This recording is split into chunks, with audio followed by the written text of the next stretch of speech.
Suatu saat saudara saya menyatakan bahwa itu tidak sah gitu. Nah, bagaimana pandangan kakak? Apakah memang baptisan di dalam kepercayaan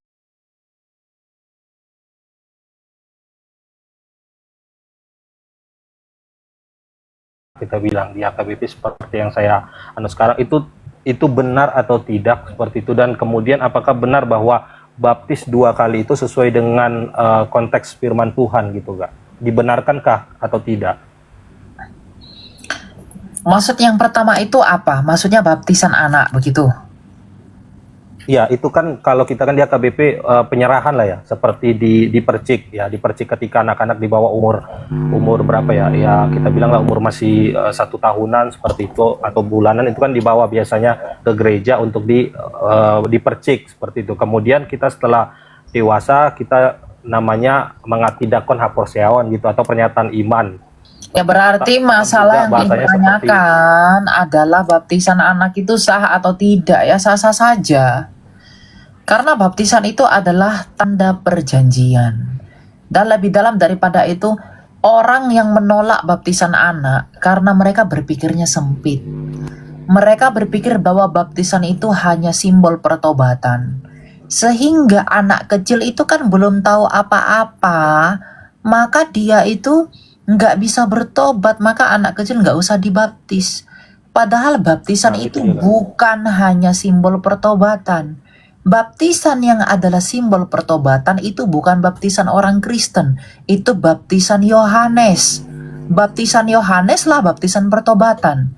Tapi baptisan Yesus Kristus bukanlah tentang baptis pertobatan, tapi tentang kelahiran kembali.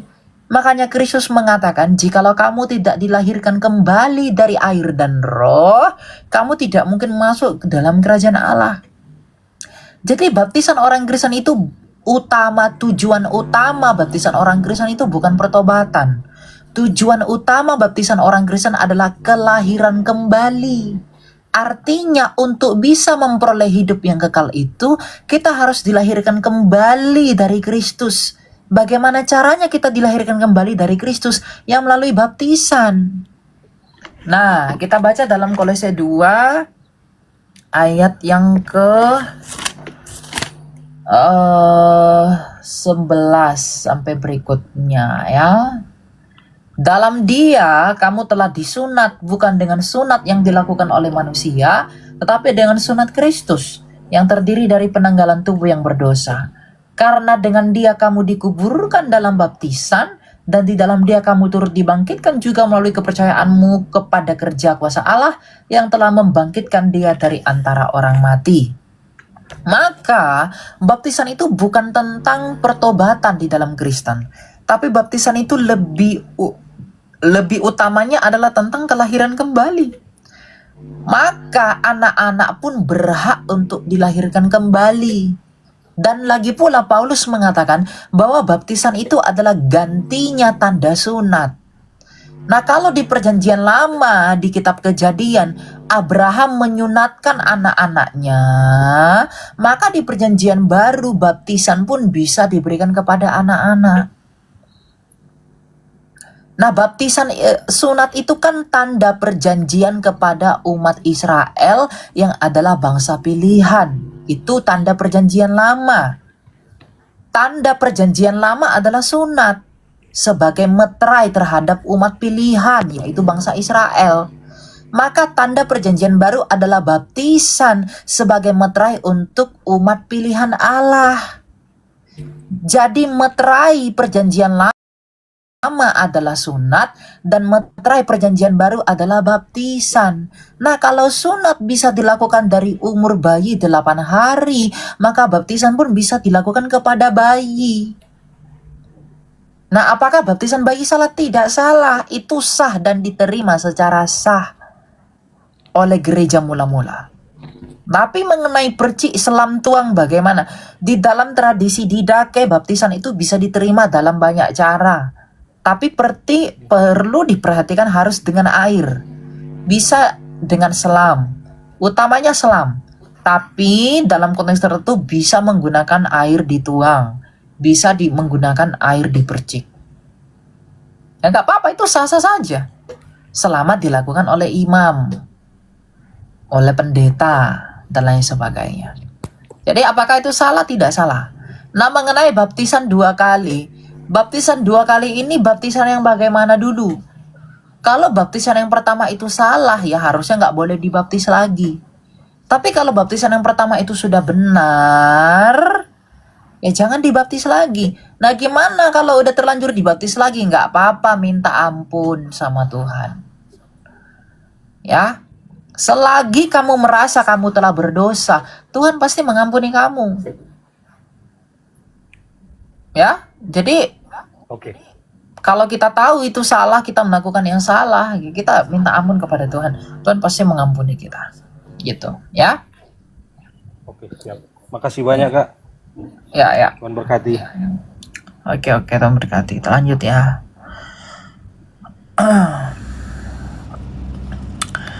Oke, kita lanjut ya teman-teman. Kok turun-turun sih baju ini? Siapa nih? Silakan Ifak. Ya, shalom Kak Elia. Di pemahaman terhadap doktrin Tritunggal atau doktrin ketuhanan ini apakah berpengaruh pada keselamatan? Gitu. Iya, berpengaruh. Kalau kamu nggak mengerti Tritunggal, berpengaruh dalam artian penjelasan yang lebih dalam ya. Kalau kamu nggak ngerti Tritunggal, kamu nggak akan ngerti Alkitab. Oke. Ya, tapi beda gini ya. Bagi mereka yang tidak mampu memahaminya, Tuhan akan mengampuni mereka. Tapi kalau orang yang mampu memahaminya lalu dia menolaknya secara sadar, dia nggak akan selamat. Beda misalnya kita penginjilan kepada nenek-nenek atau anak-anak. Nenek-nenek udah opung-opung, dia udah nggak ngerti lagi tuh tentang bahasa-bahasa yang agak ruwet, atau dia nggak mengerti lagi tuh tentang hal yang seperti sulit menangkap. Maka untuk hal yang seperti itu Tuhan akan memaklumi orang itu. Tuhan tidak akan paksakan jikalau ia tidak sanggup menerimanya. Misalnya orang gila diajaran Tritunggal yang rangudeng, tapi dia memiliki Roh Kudus yang memampukan hati nuraninya untuk percaya. Jadi Tritunggal itu akan berpengaruh bagi keselamatanmu jikalau kamu dengan sadar menolak itu. Jadi jadi bedakan, kamu mau memahami atau tidak. Kalau kamu tidak sanggup memahami, Tuhan akan menolong kamu, atau Tuhan akan memaklumi kamu. Tapi kalau kamu dengan sadar menolak ajaran itu, padahal kamu mampu mengerti dan kamu bahkan mengerti, tapi kamu menolak ajaran yang diteruskan oleh Rasul itu, ya padahal itu kamu akan binasa. Nggak akan selamat. Kenapa? Karena kamu secara sadar menolak ajaran yang benar. Karena Yesus sendirilah yang memperkenalkan Tritunggal itu. Matius 28 ayat 19. Rasul Yohanes memperkatakan tentang Tritunggal itu. Di dalam 1 Yohanes tentang Johannikoma. Ada yang 3 yang memberi kesaksian di surga. Jadi kalau kamu menginjili orang, kamu harus ajarkan dia secara penuh. Tapi kalau dia nggak mampu mengerti, nggak apa-apa. Nanti ada proses belajar. Tapi kalau udah tua atau udah sakit lah, atau udah misalnya di ujung waktu hidupnya, dia belum sempat mengerti Tritunggal, atau dia nggak mendengarkan Tritunggal, itu kan konteks-konteks tertentu. Sama seperti kamu tanya, apakah orang Kristen perlu dibaptis? Ya perlu. Tapi dalam keadaan yang tidak memungkinkan dia bisa dibaptis, apabila dia percaya kepada Yesus, ya dia akan selamat. Nah, jadi kita harus lihat konteksnya, kita harus lihat keseluruhannya. Tapi kalau dia secara sadar menolak ajaran Tritunggal, sedangkan dia bisa mengerti, dia bisa paham, tapi dia menolaknya dengan sadar, ya dia akan binasa. Karena itu ajaran Tuhan. Gitu. Jadi sebelumnya maaf kenapa aku bertanya begini, karena kan memang aku baru bisa dibilang baru orang yang baru menerima Tuhan Yesus, ya kan, baru 3 bulan. Jadi aku jadi kayak mikir gitu, was-was masalah keimanan ini gitu. Ketika pemahaman kita salah, berarti kita juga tidak terselamatkan, begitu Kak? Ya, saran saya kepada kamu, kalau kamu sungguh-sungguh beriman, yang kamu belajarlah. Kalau kamu Oke. mengatakan kamu percaya Yesus, tapi kalau kamu tidak mau mempelajari ajaran Yesus, ya kamu nggak percaya namanya. Ya. Nah, kalau kamu sadar kamu seperti itu, belum tahu dan lain sebagainya, kamu harus belajar. Bukankah Tuhan Yesus mengatakan carilah dahulu kerajaan Allah dan kebenarannya? Kamu nggak cukup percaya Yesus, itu nggak cukup. Kamu harus mencari kebenaran kerajaan itu agar kamu bisa bertanggung jawab atas imanmu kelak di hari pengadilan Tuhan. Agar kamu bisa Oke. bertanggung jawab kelak di hari pengadilan. Jadi kalau kamu sungguh-sungguh mencintai Kristus, kamu pasti mencari tahu ajaran Kristus. Kalau kamu cinta sama pacarmu, kamu cinta sama kekasihmu, kamu pasti cari tahu banyak tentang dia. Kamu tahu dia suka makan apa, kamu tahu dia suka baju apa, kamu cari tahu dia sukanya pakai sepatu apa. Itu cinta kepada manusia. Terlebih lagi cinta kita kepada Kristus, seharusnya kita mendalami kedalaman Kristus itu lebih dalam, mencari tahu dia. Karena mencari tahu Tuhan itu lebih indah daripada mencari tahu yang lain. Jadi ya kamu harus bertumbuh dalam imanmu. Jangan kamu mengatakan, cukup percaya ini sajalah. Berarti kamu dengan sadar menolak untuk mencari tahu Allah. Dan nanti kamu akan dihakimi. Kamu udah tahu kamu kurang mengerti, tapi kamu tidak mau mengerti. Kamu tahu kamu sakit, tapi kamu tidak mau berobat, ya kamu tetap sakit dong. Kamu tahu kamu kurang, tapi kamu tidak mau mempelajari, ya itu hanya merugikan kamu, bukan merugikan saya atau siapapun. Itu ya. Betul. Nah, Iya. Satu lagi Kak, yang aku mau tanyain gitu. Bagaimana pemahaman orang-orang SSC, saksi Yehova tentang Roh Kudus itu? Derajatnya seperti apa terhadap pemahaman mereka? ya saksi Jehovah itu mengajarkan bahwa Roh Kudus itu adalah energinya Allah, bukan pribadi yang hidup. Mereka percaya bahwa Roh Kudus itu hanya hembusan, hanya kekuatan, hanya energinya ilahi. Mereka tidak percaya Roh Allah itu adalah pribadi yang hidup, hipostasis yang hidup. Ya, dalam hal itu ya itu ditolak oleh gereja dan ini sudah dikutuk oleh gereja. Jadi ya itu paham yang sesat. Makanya mereka tergolong ajaran unitarianisme yang menolak pengertian tentang Allah Tritunggal dan membuatnya dengan ajaran-ajaran sendiri. Gitu. Oke. Terima kasih Kak ya sudah menjawab pertanyaan saya. Terima Ya. kasih, Tuhan berkati. Kita berkat ya, kita lanjut ya.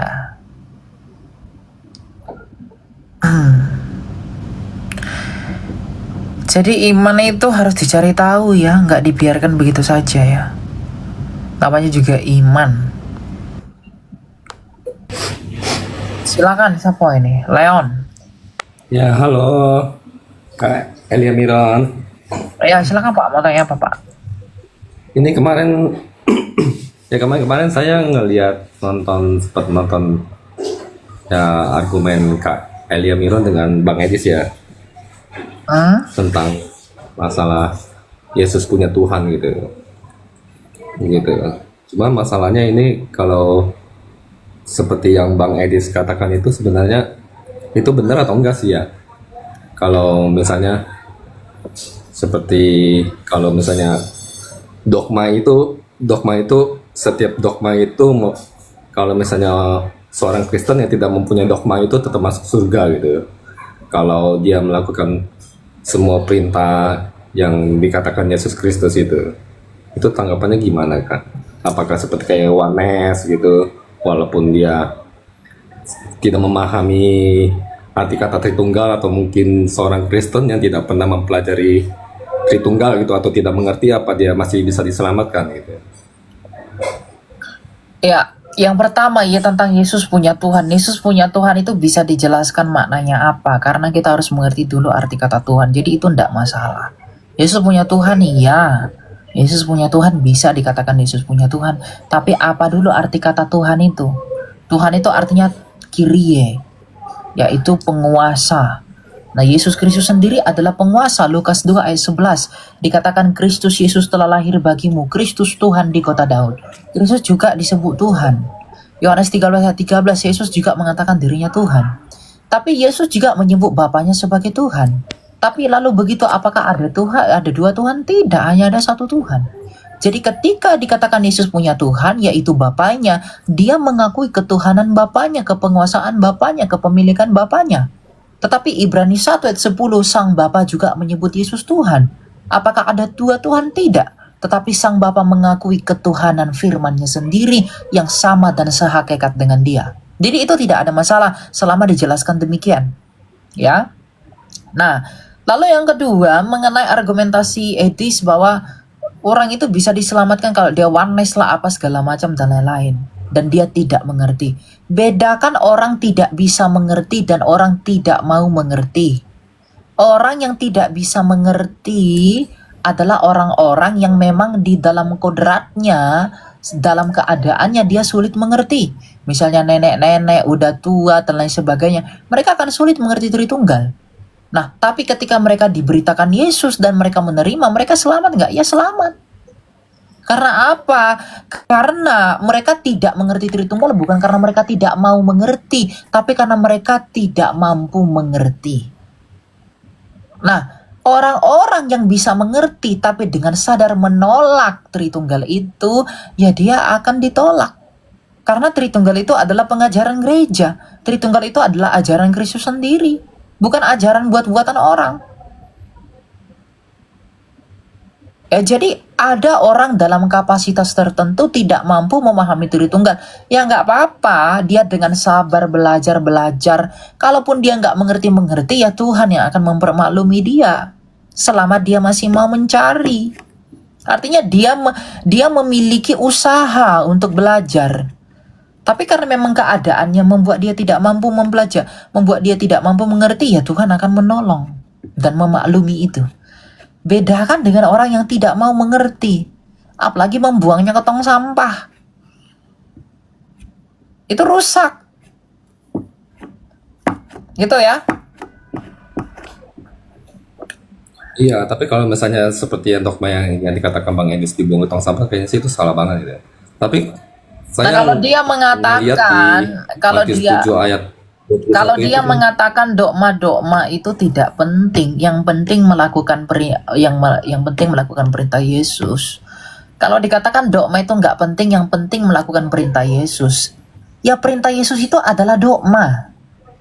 Yesus perintahkan untuk baptisan itu dogma. Yesus perintahkan perjamuan kudus itu dogma. Lalu perintah Yesus yang mana yang kamu pakai? Perintah Yesus yang kau buat-buat sendiri, kau ambil yang kamu suka, kamu buang yang nggak kamu suka. Itu bukan perintah Yesus, itu keinginanmu.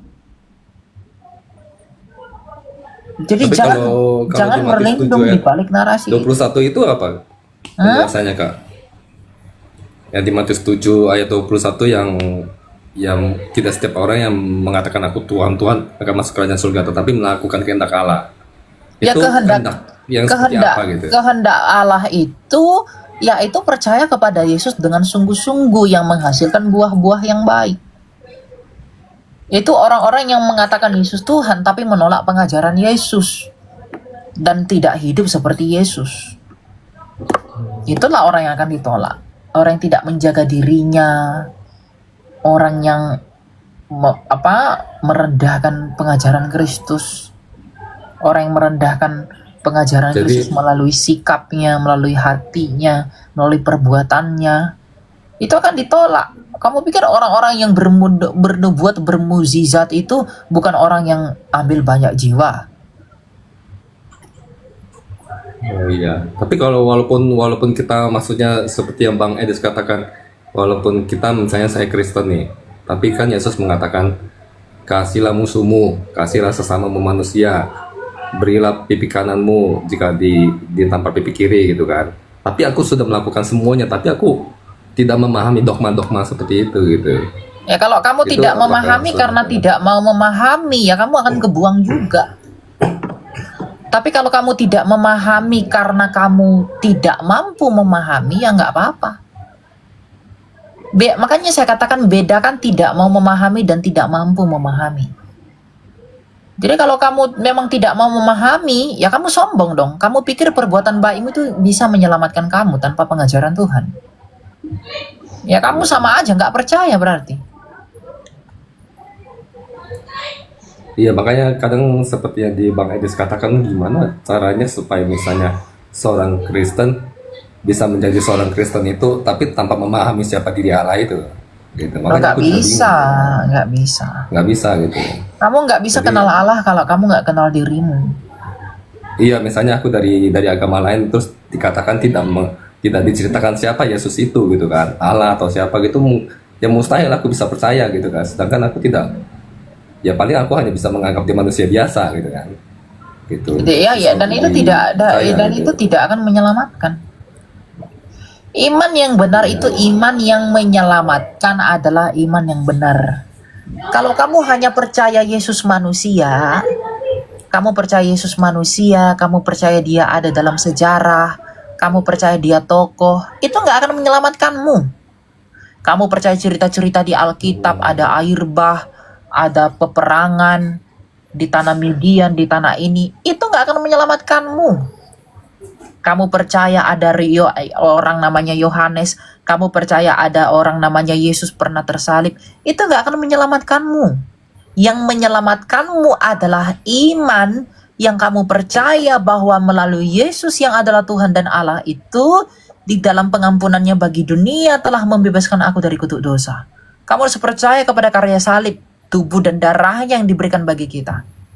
Itu yang harus kamu percayai. Dan untuk bisa hidup dalam apa yang kamu percaya itu, ya kamu harus melakukan ajaran-ajaran yang dia tinggalkan. Kasih, itu paling penting. Tapi kasih itu juga apa? Kasih itu yang melakukan perintah dan mengikuti perintahnya dia. Ajarannya. Tanpa ajaran nggak mungkin kamu bisa berbuat benar.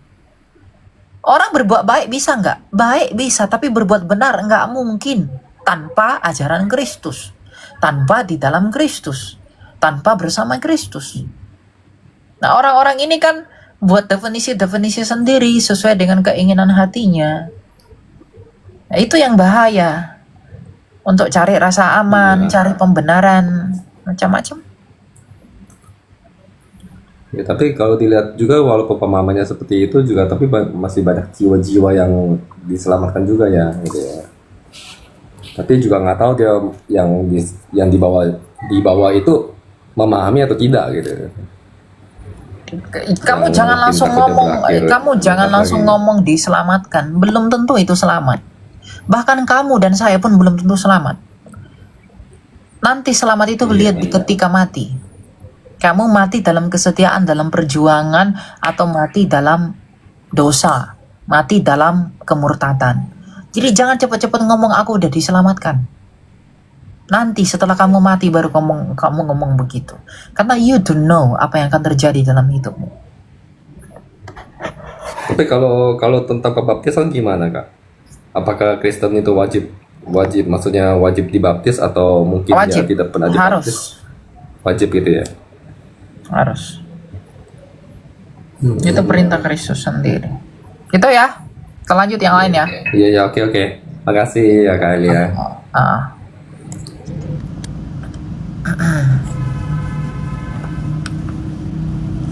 Oke, ini mana nih?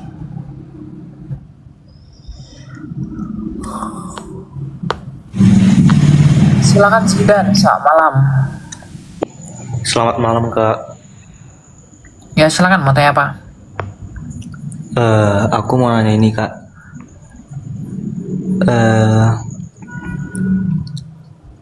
Kakak pasti tahu kan aliran Kristen yang aneh-aneh gitu, yang menganggap bukan hanya Yesus yang nabi terakhir, tapi seperti Mormon dan sebagainya.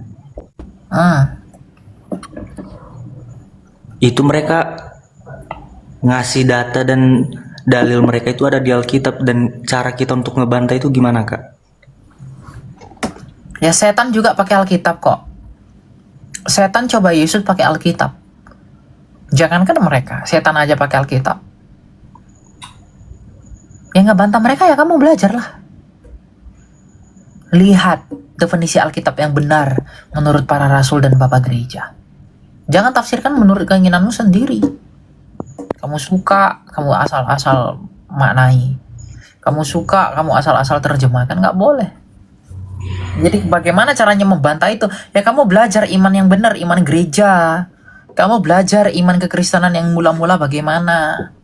Biar kamu tahu seperti apa iman yang benar. Itu kuncinya cuma itu, belajar. Kalau kamu memang ingin tahu, ya belajar.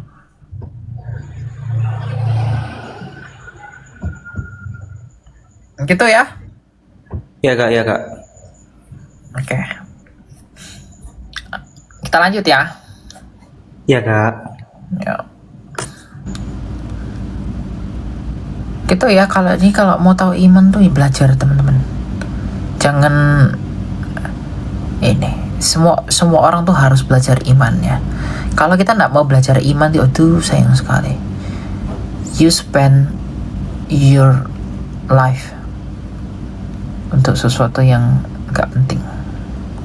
Karena gimana pun imanmu itu yang akan menyelamatkan kamu pada akhirnya ketika kamu meninggalkan dunia ini.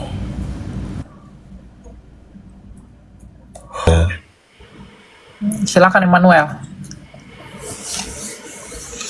Mau yang itu dong, nggak apa?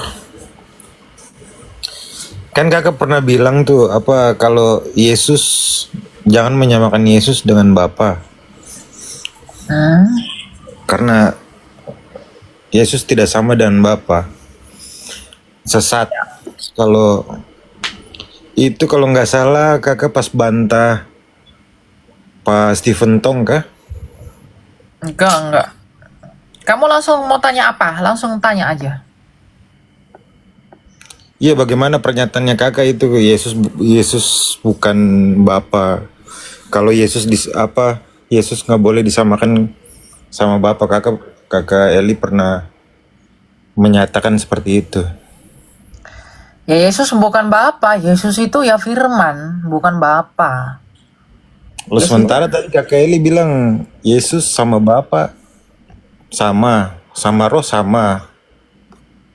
Sama hakikatnya bukan sama hakikatnya bukan sama ininya, sama realitanya.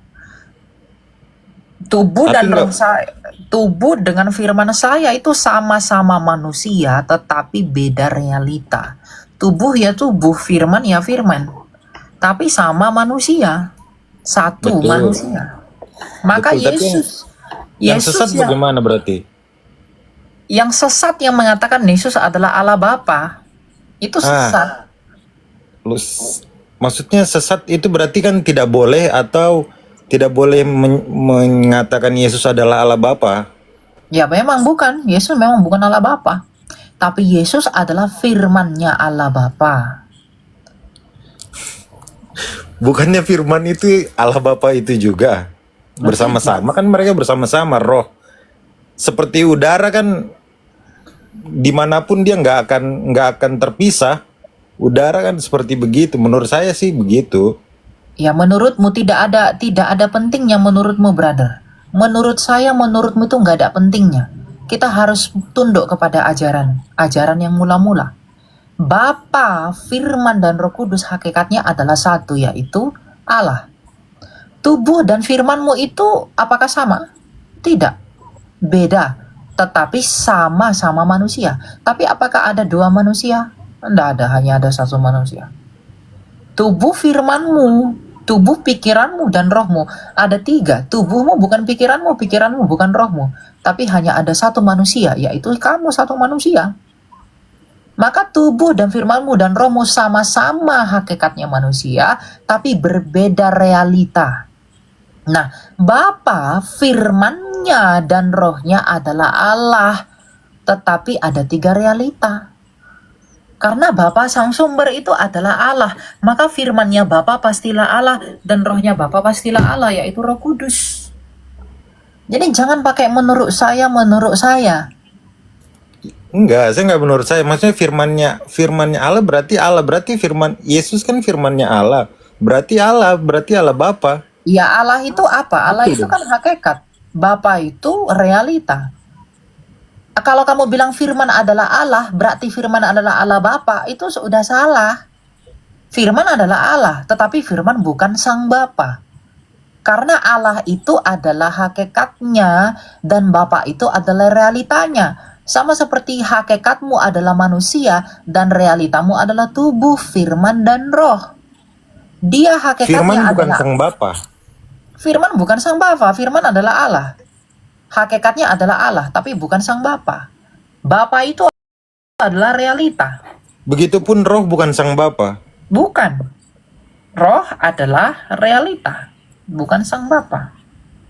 Itu adalah prinsip hidup. Kalau Roh Kudus itu prinsip Bukan hidup. satu kesatuan itu makanya bisa dibilang sang Bapa. Itu bisa sang Bapa itu karena ada Firman dan Roh. Kamu belajar itu dari mana? Menurutmu? Ya karena di setiap perjanjian lama Tuhan tidak pernah menampakkan diri. Yang ada cuma firman-Nya saja.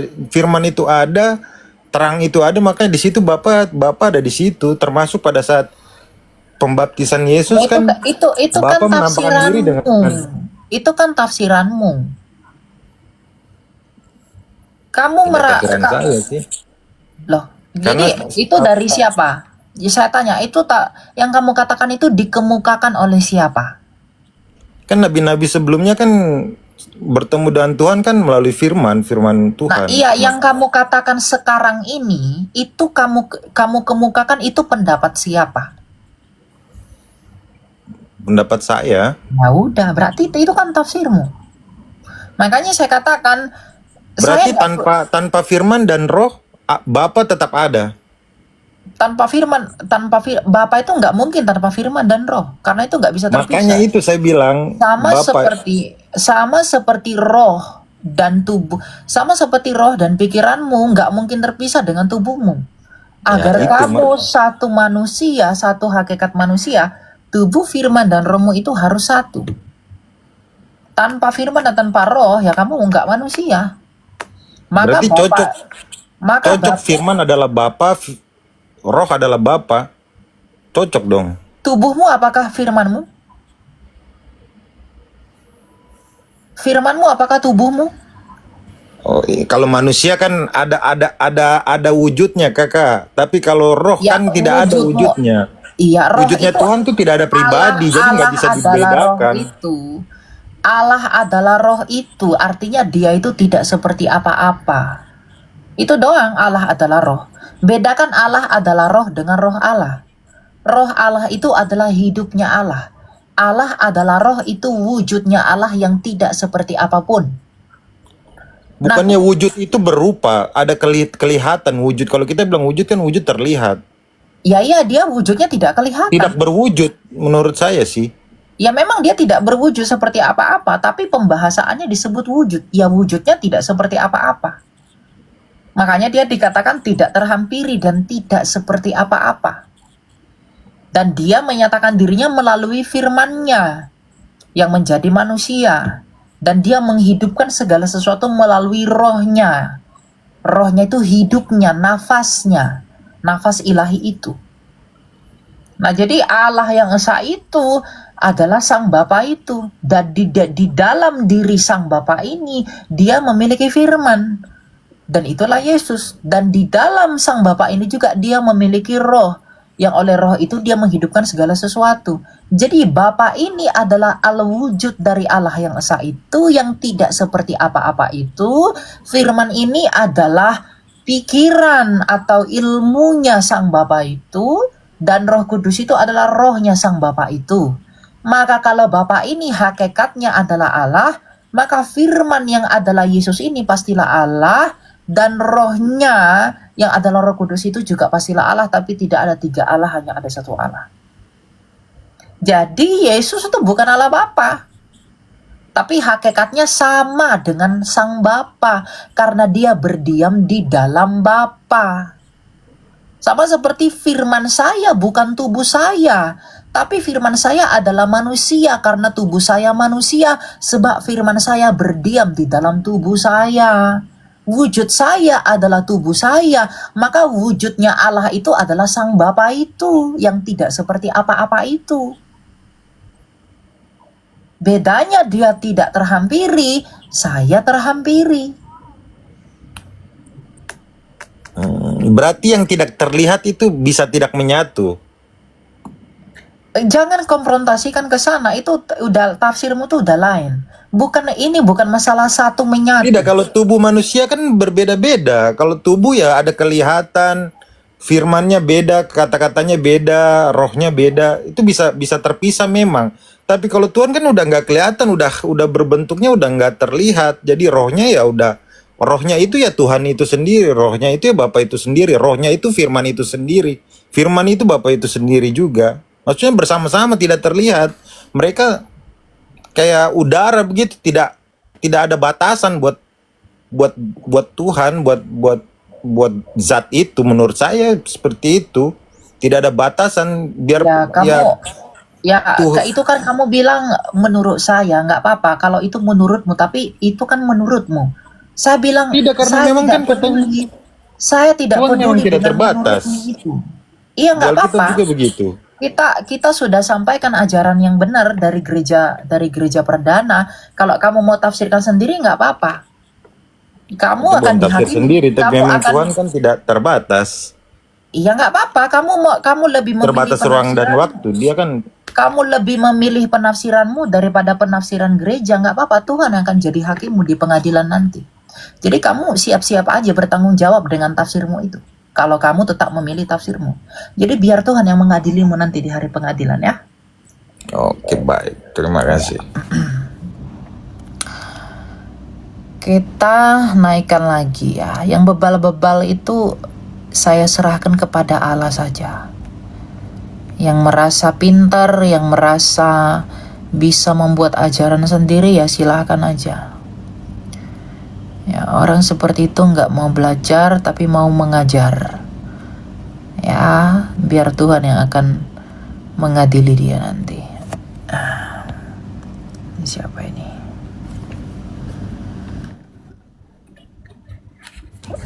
Ya, silakan Omar. Selamat malam. Malam. Iya, silakan. Mau Aku tanya apa, Pak? muslim, pencet. Nggak apa-apa, mau tanya apa? Iya, ini judulnya Yesus adalah Allah gitu ya.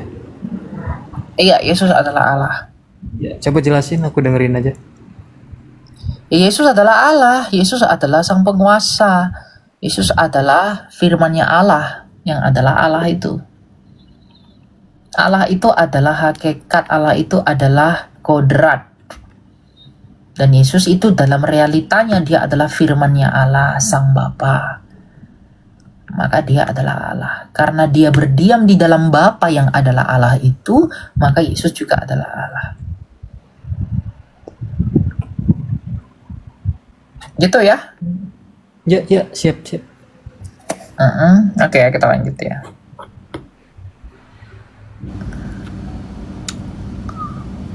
Oke, kita lanjutkan. Edis berdebat dengan MP, nggak apa-apa lah. Saya sudah serahkan si Edis tuh kepada Allah. Biar dia dengan klaim-klaimnya yang tidak berguna itu untuk buat ajaran sendiri, silahkan. Dia ditegur banyak apologet, nggak mau dengar, angkat tangan. Biarkan dia dengan Tuhan.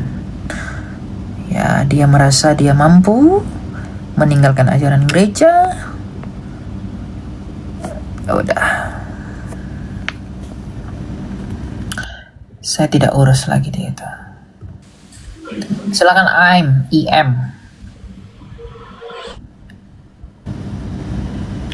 Oh, ini enggak ada ya. Kita lanjutkan.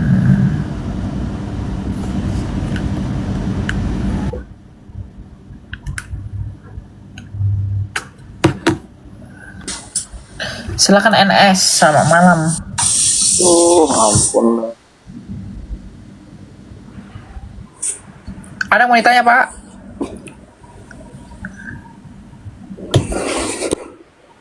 Gak ada ya. Oke, kita lanjutkan yang lainnya.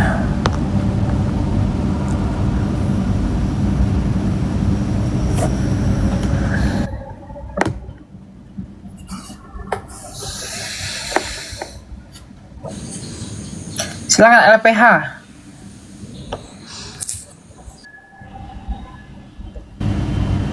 Halo. ada juga.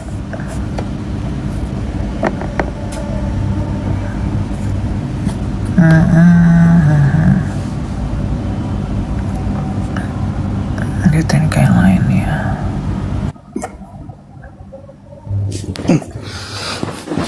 Malam Kak Elia. Ya silakan. Mau tanya apa Pak? Eh, di ada ajaran saya tahu Kak.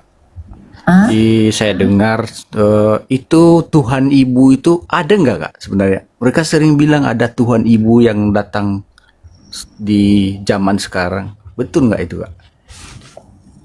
Enggak ada itu. Tuhan Ibu itu ajaran sesat itu. Mereka bilang Roh Kudus itu Tuhan Ibu. Itu biasanya ajaran dari Korea sama dari Tiongkok. Dari Tiongkok ya? Uh-uh. Iya benar Kak, dari Tiongkok juga. Cuman mereka klaim itu ajaran Kristen itu berasal dari sana Kak. Banyak orang-orang yang terpengaruh gitu loh. Jadi saya harap ke kakak kalau misalkan ada kesempatan untuk menyampaikan ke orang-orang kalau ajaran seperti itu ajaran benar ya, kakak bilang itu udah sesat ya, nggak salah ya Kak. Memang kakak bertanggung jawab lah bilang itu memang ajaran sesat lah ya, seperti begitu. Nggak ada itu Tuhan Ibu. Begitu ya. Uh-uh. Oke Kak, makasih Kak ya.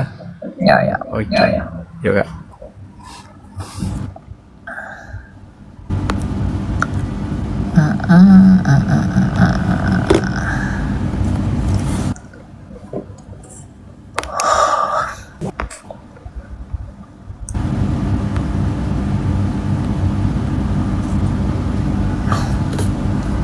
Apa ya sih?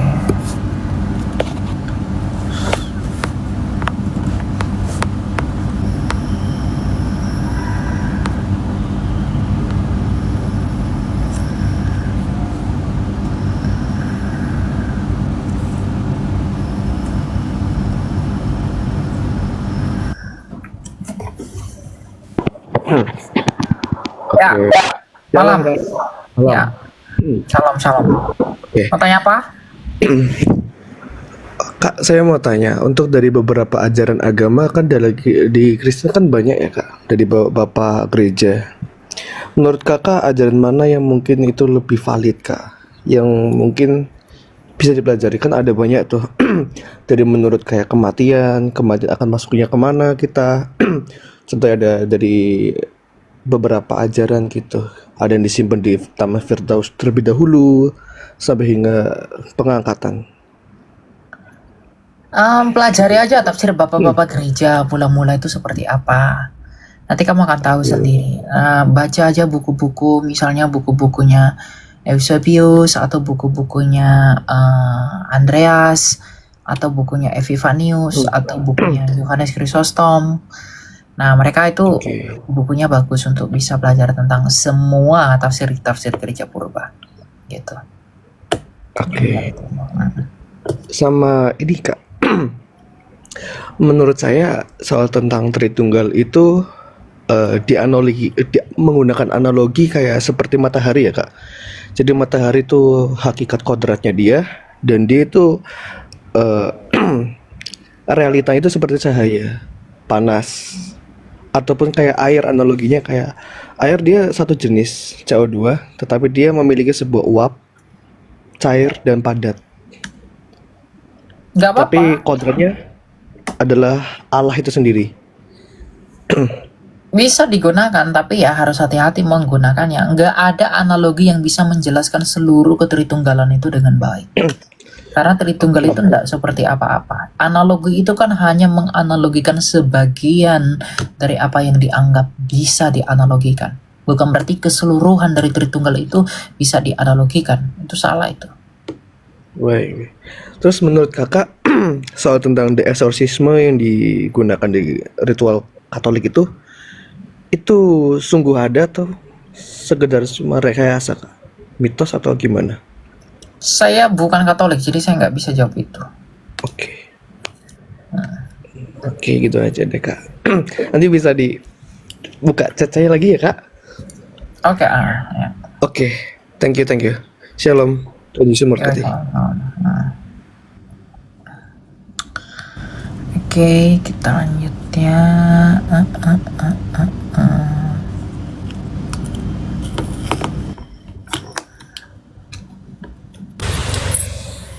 Halo Fandri, selamat malam. Ya, selamat malam. Iya, Ya, silakan. Mau tanya apa, Pak? iya. Mungkin saya mau sharing sedikit dari apa yang saya pelajari ini. Bahwa selama ini ada beberapa dari kalangan apologis yang menyebut dia apologis mungkin lebih tepatnya, yang bicara tentang Tritunggal. Mungkin saya minta pandangan dari Elia tentang seberapa jauh doktrin Tritunggal itu dapat menyesatkan seseorang, karena saya percaya bahwa doktrin Tritunggal adalah apa yang memang diajarkan oleh kitab suci, dan saya kira Elia juga percaya itu sesuai dengan apa yang diajarkan juga oleh bapak-bapak gereja. Nah, hari ini beberapa orang mencoba untuk memasukkan doktrin Tritunggal sebagai sesuatu yang tidak esensial dan tetap menyebut diri mereka sebagai pengikut Kristus. Tanggapan Elia bagaimana? Itu apologet kaleng-kaleng, Pak. Dia jadi apologet itu mau membela apa? Orang yang mengaku dirinya apologet tetapi tidak. Kan apologetika itu artinya apa sih? Mempertanggungjawabkan. Tritunggal yang adalah ajaran gereja itu harus dipertanggungjawabkan, bukan dibuang. Karena tanpa mengerti Tritunggal, kamu akan kebingungan dengan kitab suci itu. Kamu akan bingung di Alkitab itu, dia disebut Bapa, dia disebut Anak, di sini disebut Roh Kudus. Kamu akan kebingungan. Kamu gak akan ngerti Alkitab itu kalau kamu gak ngerti dulu Tritunggal. Jadi untuk memperdalam iman Kristen dan untuk membela ajaran Tritunggal yang ada dalam Alkitab ini, kamu harus belajar Tritunggal. Tritunggal itu nafas untuk bisa mengerti kitab suci. Ya kecuali kamu hanya untuk main-main, kamu hanya untuk seru-seruan, kamu hanya untuk enak-enakan doang, jadi entertain. Ya udah, kamu suka-sukamu lah tafsirin Alkitab itu. Ambil yang kamu mau, buang yang kamu gak suka. Artinya apa ya? Jangan sebut dirimu apologet dong. Karena kamu mau melakukan apa yang enak bagimu, tapi mungkin kamu sulit ngerti, ya kamu gak mau mempelajari itu. Saya heran dengan orang yang seperti itu. Jadi kamu berapologet itu berapologet apa sih? Apologetika itu kan pertanggungjawaban iman. Nah, kalau kamu pertanggungjawaban iman, kamu menolak Tritunggal, lalu apa sih yang kamu pertanggungjawabkan? Bukankah yang kamu beritakan ya tentang Tritunggal itu? Kamu beritakan Yesus, yaitu dari Allah Tritunggal, Sang Firman. Kamu beritakan apa? Kasih dari Bapa, kamu ngomongin Tritunggal. Kamu ngomongin Roh Kudus, yaitu Tritunggal. Bukankah yang kita ngomongin dalam Alkitab itu hanya Allah, Bapa, Anak, dan Roh Kudus? Kasih penciptaan dari Bapa, karya penebusan nubuatan yang itu di dalam Yesus, dan kemudian pertolongan daripada Roh Kudus. Bukankah Allah Tritunggal itu yang semua dibicarakan di Alkitab? Lalu kalau kamu buang itu, kamu gak menganggap itu penting, lalu kamu bertanggung jawab apa? Kamu berapologetika tentang apa? Kamu hanya membuka ayat-ayat kitab suci orang lain, kamu bilang kamu berapologetika. Yang enggak.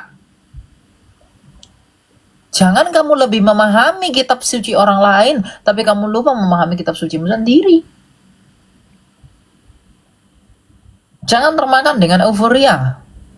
Salahnya ajaran orang lain itu tidak akan menyelamatkanmu kalau kamu gak mengerti ajaranmu sendiri.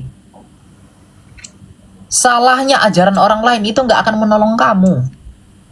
Salahnya ajaran orang lain itu tidak akan menyelamatkan kamu. Yang menyelamatkan kamu adalah iman yang benar yang kamu mengerti. Kamu masa bodoh pun dengan iman orang lain itu, kamu kalau ngerti iman kamu selamat. Tapi kamu hatam iman orang itu, kamu tahu kejelekan iman orang lain, tapi kamu nggak tahu imanmu sendiri, kamu nggak akan selamat. Karena kamu lebih mencintai kitab suci agama lain daripada kamu mencintai kitab sucimu sendiri. Cuma karena manusia sekarang sukanya yang begitu ya, yang mau ngomong apa. Sehingga ketika dikatakan Tritunggal itu nggak penting, mereka hanya ketawa-ketawa, mereka hanya bilang nggak apa-apa lah, mereka cuma bilang ya udahlah. Karena apa? It's not fun. Itu tidak lucu itu tidak membuat mereka puas. Karena mereka hanya mau itu. Tapi ya kembali lagi, bagaimanapun hanya Tuhan yang menilai segala sesuatu, baik saya ataupun siapapun. Hanya Tuhan yang menghakimi kita, termasuk Avandri, termasuk saya, termasuk semua orang. Gitu. Cuma barang siapa yang setia, ia akan berbahagia. Itu dong. Ya? Baik, boleh saya tanggapi sedikit? Silakan. Ya, terima kasih. Jadi terima kasih untuk penegasan 2 poin yang sangat penting, bahwa membuktikan orang lain salah belum tentu membuktikan kita benar, dan itu kan yang dilakukan oleh beberapa orang yang menyebut dirinya apologis. Jadi menyerang keyakinan orang lain, membuktikannya salah, padahal belum tentu kalau orang lain salah dan kita benar. Bisa jadi orang lain salah dan kita salah. Thank you.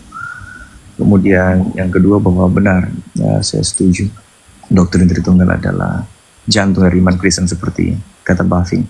Dan mungkin yang saya kira Saudara Elia juga sudah pernah sampaikan, dan ini juga penegasan untuk teman-teman yang lain, bahwa kalau misalnya ada orang yang menolak Tritunggal karena dalam tanda petik ada kerumitan di dalamnya, maka itu sebenarnya sebuah kekeliruan logical fallacy. Karena kalau kita menolak sesuatu itu hanya karena itu rumit, sayang sekali ya, karena sesuatu yang rumit kan belum tentu salah. Misalnya ilmu fisika, matematika, kimia punya kerumitan dan kita tidak bilang itu salah karena ada kerumitan di dalam. Jadi itu yang saya dengar dari seorang yang menyebut dirinya apologis, dan menyedihkan sekali.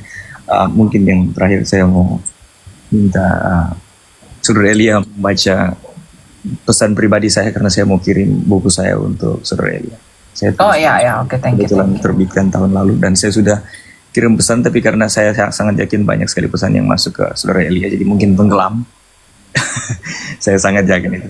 Tapi kita sebenarnya pernah berkomunikasi, kita berdua. Oh ya? Putus, kita putus. Elia juga pernah komen di video saya beberapa tahun. Saya follow dulu lah kalau gitu. Saya mohon nanti minta alamatnya dan saya akan kirim buku saya ke Elia. Oke. Saya udah follow kok. Ya, thank you. Maaf sudah. Oke, Oke, thank you. Disalahkan yang lain. Saya Memang aneh ya, orang itu hanya karena sulit nggak mau mengajarkan, seperti ngomong gini. Pokoknya 1+1 itu sama dengan 3. Nggak perlu dijelasin kenapa 3. Yang penting 3 aja gitu. Betul. Udah 3 aja, 1+1 tuh 3. Nggak perlu dijelasin kayak mana gimana, padahal itu salah kan. Betul. Karena ribet. Anda pikir iman sederhana itu iman seperti apa? 1+1 itu sama dengan 2. Kamu pikir sesimpel itu? Itu ada penjelasannya. Namanya kalau tidak salah itu pano aksioma. Itu ribet. Jadi hal yang sederhana itu justru dijelaskan dengan ribet. Bukan dengan tanpa penjelasan gitu loh. Nah cuma ya saya juga ngerti ya apa euforia orang-orang ini berapologetika apalah macam-macam, tapi ya udahlah. Oke, thank you ya. Thank you, Eli. Thank you. Andri ya, thank you. Kita lanjut ya. Gitu ya. Yang paling lucu tuh ada yang bilang saya begini. Ya nggak apa-apa. Itu kan tugas kalian Elia. Dia ngambil orang dan kalian yang mengajarinya. Oh, jadi maksudmu kamu racun orang, saya kamu suruh ngobatin gitu. Mantap kali kau.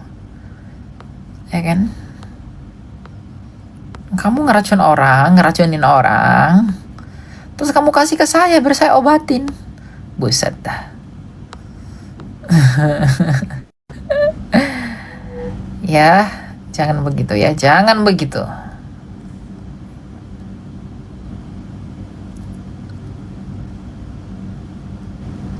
Nih, kok nggak ada ya yang naik ya? Mana ini? Kekayaan. Halo kekayaan. Ini mau nanya, lumayan bingung sih aku. Aku memang Kristen, Katolik. Oke. Tanya apa? Ini kan katanya kan Yesus kan Allah itu sendiri kan. Yesus adalah Allah. Ya, yang bingung aku di situ waktu sebelum dia disalibkan malamnya ia berdoa. Terus ada satu kutipan mengatakan bahwa malaikat memberikan dia kekuatan. Itu aku bingung karena masa sih dia kan, ya dia memang punya menjalankan dua tugas sebagai manusia dan Allah, tapi kenapa malaikat memberikan dia kekuatan lagi pada saat Yesus mau disalibkan? Ya. Ya dia kan ketika menjadi manusia sungguh-sungguh manusia ya, seperti manusia pada umumnya ketika mau mengalami penderitaan ya dia juga mengalami ketakutan dalam penderitaan itu. Maka Kristus dalam kodratnya sebagai manusia ya wajar seperti manusia mengalami ketakutan. Maka malaikat memberikan kekuatan ketika dia takut dalam keadaannya sebagai manusia itu. Karena dia adalah firman Allah yang sungguh-sungguh menjadi manusia, menambahkan kodrat manusia itu pada dirinya sendiri. Sehingga dia makan, Tuhan perlu makan emang. Dia minum, dia tidur, dia menangis, dia kehausan. Itu sifat-sifat manusia. Maka dia mengalami itu semua. Seperti orang Islam percaya firman Allah jadi buku, maka disebut Al-Quran. Nah apabila Al-Quran itu terbakar, yang terbakar itu apakah firman Allahnya? Tidak, yang terbakar itu kertasnya. Karena yang bisa terbakar itu sifatnya kertas, bukan sifatnya firman Allah. Kalau dia jatuh kejatuhan air, apakah firman Allah basah? Tidak, yang basah adalah kertasnya. Karena sifat kertaslah yang bisa basah. Maka ketakutan, makan, minum, itu adalah sifat manusia ketika firman Allah itu menjadi manusia. Bukan sifat ilahi. Gitu. Iya. Dan satu lagi, kenapa pas Yesus itu kenapa tidak langsung memberikan bahwa dia agama Kristen tapi dia agama Yahudi? Yesus memang tidak membawa agama, Pak. Dia datang membawa keselamatan. Nah, orang-orang yang mengikut Kristus ini disebut Kristen. Arti Kristus itu kan juru selamat. Nah, Kristen ini artinya pengikut juru selamat. Yesus nggak buat agama baru kok. Dia tidak mendirikan agama. Dia mendirikan gereja. Dia mendirikan umat. Dia mendirikan jemaat. Dia tidak mendirikan agama. Tapi dia pengikut Yahudi kan? Dia seorang Yahudi, betul. Karena memang keselamatan harus datang dari bangsa Yahudi. Justru karena Yesus Yahudi, genaplah dialah juru selamat itu. Oh, jadi pas Yesus ibaratnya kayak kita nonton film season 1 dan season 2. Season 1-nya Yahudi, season 2-nya Kristen gitu. Iya, Yahudi itu kan ajaran-ajaran sebelum kedatangan Yesus. Nah, setelah Yesus datang, dia menggenapi semua ajaran-ajaran orang Yahudi itu. Nubuatan tentang Mesias mereka. Itulah yang diajarkan Yesus. Gitu.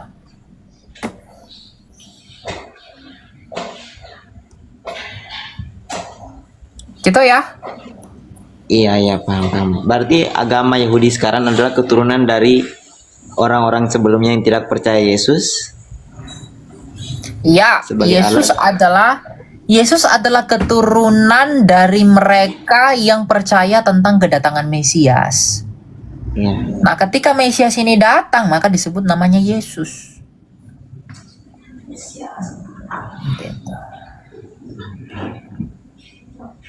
Dan pertanyaan satu lagi yang aku nggak bisa jawab ketika ditanya sama orang Islam. Mereka menanya kayak gini, berarti Allah kamu, Tuhan kamu dilahirkan? Nah, itu aku nggak bisa ngomong itu. Ya emang dilahirkan. Emang kenapa kalau dilahirkan? Yesus juga ketika keluar dari Bapa dikatakan dilahirkan loh. Makanya dalam pengakuan iman dia dikatakan ia dilahirkan tapi tidak diciptakan. Memang Yesus dilahirkan. Emang ada yang salah dengan dilahirkan? Ya Emang mungkin bagi kenapa? mereka kayak mungkin Ya bagi mereka kayak bagi mereka nggak apa-apa. Bagi mereka nggak apa-apa. Ya mungkin bagi mereka dilahirkan itu suatu hal yang hina. Berarti mereka yang lahir dari ibunya itu terhina begitu. ya Tuhan mungkin kok bagi mereka kayak dilahirkan, Tuhan kok begini. Tuhan menjadi manusia yang memang harus dilahirkan, bukan gedebuk dari langit lalu jadi manusia, tidak. Karena dia bukan manusia-manusia jadi-jadian, tapi dia adalah manusia sesungguhnya. Maka dia menjadi manusia, ya dilahirkan. Gitu. nanti diomongin lagi kayak gini, masa sih Tuhanmu keluar dari rahim manusia? Ya emang kenapa? Rahim manusia itu emang kenapa? Ada yang salah dengan rahim manusia? Bukankah Tuhan yang menciptakan rahim itu? Kalau rahim itu hina, ngapain Tuhan menciptakan yang hina?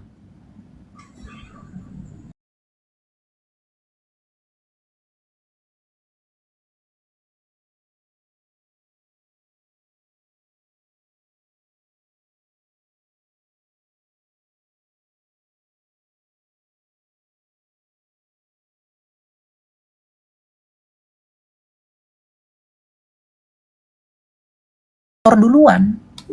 Oke, paham. Berarti mereka punya nabi juga terhina ketika lahir dari seorang perempuan. Mana ada orang yang terlahir dari laki-laki?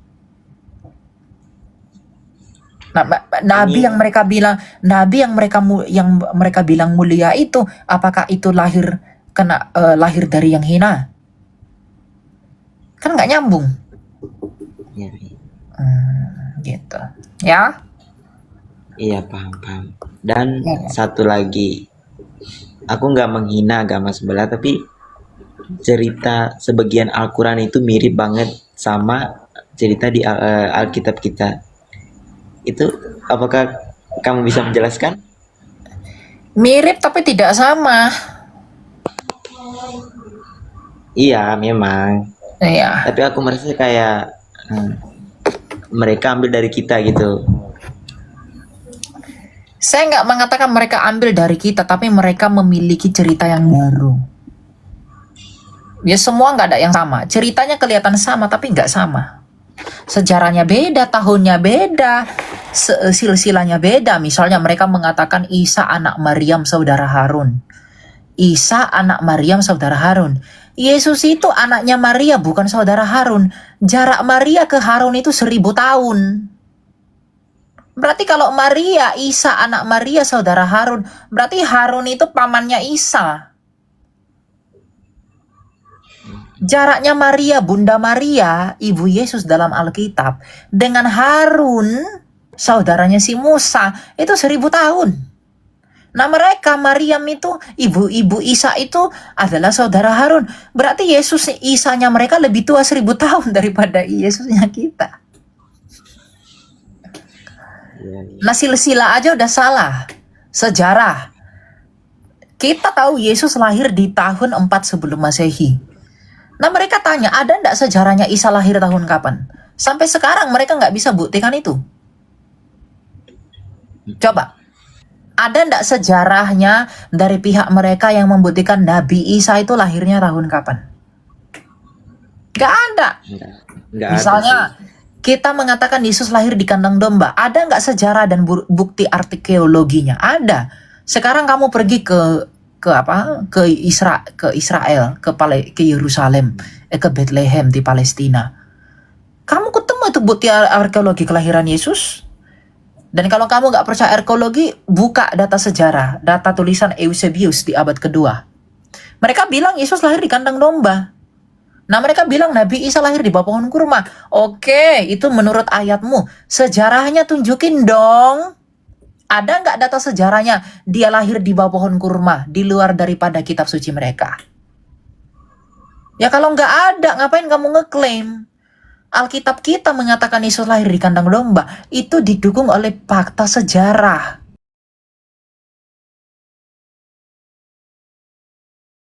Itu bukan rumput. Pohon kurma itu tinggi. Lagian kandang domba tempat kelahiran Yesus itu dari ukiran batu. Bagaimana pohon kurma lahir di dalam batu?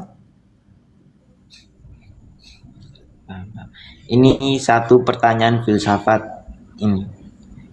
Ya beda. Mengatakan ini sabar. Ada satu pertanyaan filsafat yang mengatakan bahwa Tuhan maha bisa, maha segalanya. Terus kenapa dia membutuhkan malaikat untuk membantunya? Dia membutuhkan malaikat bukan untuk membantunya. Dia membuat malaikat untuk kemuliaannya. Justru karena dia maha kuasa lah makanya dia ciptakan manusia. Dia ciptakan malaikat. Justru malaikat itu ada justru bukti kemahakuasaannya. Sekarang saya tanya kamu. Kamu kalau ketemu orang kaya udah konglomerat, dia bisa masak. Kenapa dia butuh pembantu untuk masak? Apakah karena dia nggak bisa masak? Enggak. Dia bukan nggak bisa masak. Justru dia membuktikan kekayaannya. Aku bisa masak, tapi aku butuh pembantu untuk memasak. Itulah kekayaanku, kata orang kaya. Nah, Allah menciptakan malaikat bukan berarti karena dia butuh bantuan, nggak bisa melakukan apa-apa. Tapi itu membuktikan dia itu mulia. Dia justru itu bukti bahwa dia maha kuasa, bisa melakukan semua. Gitu ya, itu pertanyaan filsafat yang tidak filsafati itu.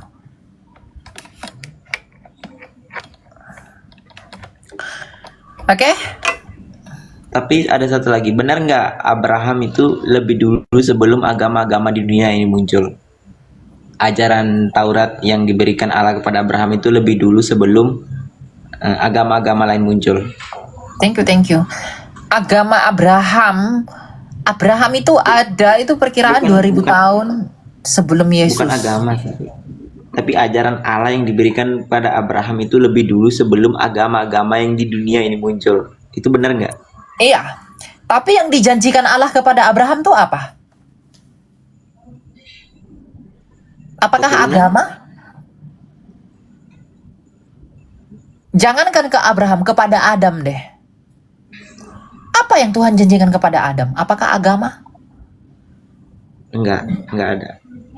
Tuhan Yang tidak Tuhan mengatakan janjikan, agama. yang Tuhan janjikan kepada Adam itu apa? Coba kamu baca Kejadian 3:15. Kau ada Alkitab enggak di rumah?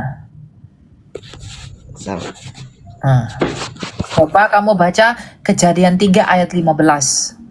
Apa yang dijanjikan Allah kepada Adam ketika Adam itu rusak dan jatuh ke dalam dosa? Ya. Kejadian 3 ayat 15. Apa yang Tuhan janjikan? Aku mengadakan permusuhan antara engkau dan perempuan ini, antara keturunanmu dan keturunannya. Keturunannya akan menemukan kepalamu dan engkau akan meremukkan tumitnya. Iya, yang dijanjikan itu keturunan perempuan itu yang akan meremukkan kepala ular, dan ular itu nanti akan meremukkan tumitnya anak laki-laki itu. Maka inilah yang dimaksudkan para nabi. Nabi Musa menubuatkan seperti apa ciri-cirinya. Nabi Yesaya menubuatkan, Nabi Daud menubuatkan, semua menubuatkan. Yaitu semua arahnya ke Yesus. Yesuslah yang dijanjikan oleh Allah kepada Adam dan Hawa ketika manusia itu rusak. Bukan agama. Dan Tuhan menggunakan Abraham untuk menggenapi janji Allah kepada Adam itu. Melalui Abrahamlah Allah menggenapi nubuatan tentang Mesias yang dijanjikan itu. Karena Tuhan tidak pernah janjikan agama. Jadi jangan pernah percaya kepada agama. Mesias di dunia ini yang menggenapi 300 nubuatan di dalam Alkitab selain daripada Yesus Kristus. Itu nggak ada. Semuanya dari Yesus. Itu ya. Iya. Oke. Kita lanjut ya. Oke teman-teman, saya pikir sampai di sini dulu ya. Soalnya ini udah jam 22.22, saya udah 1,5 jam.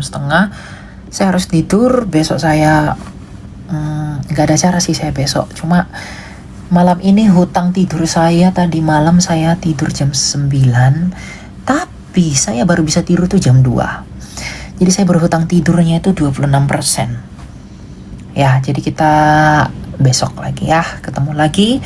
Tenang, sampai hari Jumat saya free. Jadi mungkin saya bisa live setiap hari. Karena saya kosong. Dan ya, kita ketemu besok lagi. Bye, Tuhan berkati.